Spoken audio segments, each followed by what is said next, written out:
bí 2000 early 2002 náà ni mo mọ̀ Sheikh Najmudin Sulaiman through ìkànnú àwọn ọmọ ìyá.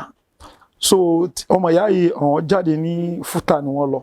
So tá bá ń jọ ń sọ̀rọ̀ wọ́n lè ní nǹkan tí mo sọ yìí náà dẹ̀ ni Sheikh Foundation sọ o, Sheikh Abdulaziz Foundation Sheikh wọn. So ìjọ́ kan mo wá bèèrè pé ta ni Sheikh Abdulaziz Foundation yẹn. So wọ́n dárúkọ yẹn, mo wá rí pé orúkọ yẹn wà familiar. So torí pé Abdulaziz Foundation kí ni program wọn tán máa ń ṣe ní ọdọọdún nígbà yẹn. Èmi máa ń lọ síbẹ̀.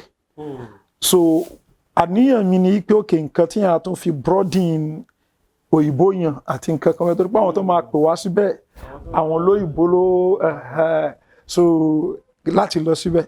But ìgbà tí màá débi kan náà programs yẹn ni wọ́n ti fẹ́ parí program mo kọ̀rẹ́ yẹn kan tí ẹnìyẹn jáde tán lẹ́ni ló máa sọ̀rọ̀ wọ́n dárúkọ ẹnìyẹn.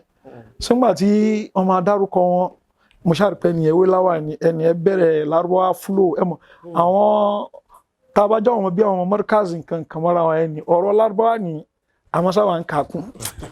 So mo ṣe pé ẹnìyẹn sọ lárúbáwá bẹ́ẹ̀ ni so mo ṣe pé ẹnìyẹn sọ lárúbáwá ni ó tún kó ti hadith ẹni yìí ni ọmọ jẹni tó ṣe pé èèyàn asúnmọ́ ẹni. So ibẹ̀ náà tí wọ́n announce pé wọ́n ní lecture kan ní May 2.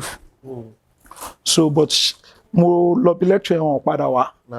So kó tó di pé ọmọ ìyá wa tí mo ń sọ yìí tí wọ́n pé tí n bá sọ nǹkan kan pé ní òbí lè ṣe bó ṣe rí ni a ní nǹkan tí mo dẹ̀ sọ yìí náà ni Sheikh Foundation sọ. Okay, ta ni Sheikh Foundation?